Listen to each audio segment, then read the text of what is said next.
দেখুন, শ্লোকের বহু রকম অর্থ হয়, আক্ষরিক, লাক্ষণিক, ব্যঞ্জনামূলক। এই আলোচনা করতে গেলে অনেক সময় লেগে যায়, তবু দু চারটা বলবার চেষ্টা করছি। যেমন ধরুন, যুধিষ্ঠিরস্য যা কন্যা নকুলেন বিবাহিতা সহদেবেন যা পূজ্যা সা কন্যা বরদা ভব, একটা শ্লোক রয়েছে। এর আবিধানিক অর্থটা কিরকম? যুধিষ্ঠিরের কন্যাকে নকুল বিয়ে করলো, যুধিষ্ঠিরস্য যা কন্যা নকুলেন বিবাহিতা, আর ওই কন্যার পুজো করছে সহদেব, আর পুজো করে তার কাছে আশীর্বাদ চাচ্ছে, এটা একটা অর্থ। কিন্তু আমরাই তো একটু আগে বললাম যে কখনোই ভাইয়ের কন্যাকে হিন্দুরা বিয়ে করে না, এটা শাস্ত্রসম্মত নয়।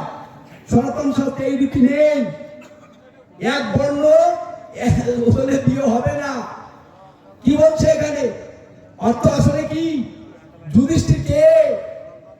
যিনি ধীর স্থির অটল চঞ্চল হন না, সেই পর্বতকে বলা হয় যুধিষ্ঠির।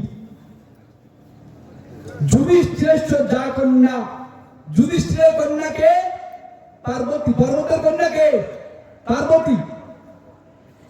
তাকে কে বিয়ে করেছিল? নকুল। কে নকুল?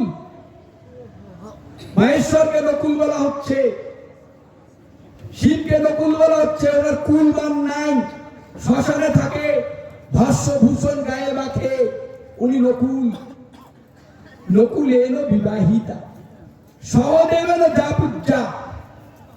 এই দেবী দেবতার জন্য নির্মিত যে সিংহাসন, সেই সিংহাসনে পুজো পান, তার পুজো করে ভক্ত আশীর্বাদ চাচ্ছে। সাকন্যা বরদা ভব, তুমি আমাকে আশীর্বাদ করো। তাহলে একই শ্লোকের কত রকম অর্থ হয়?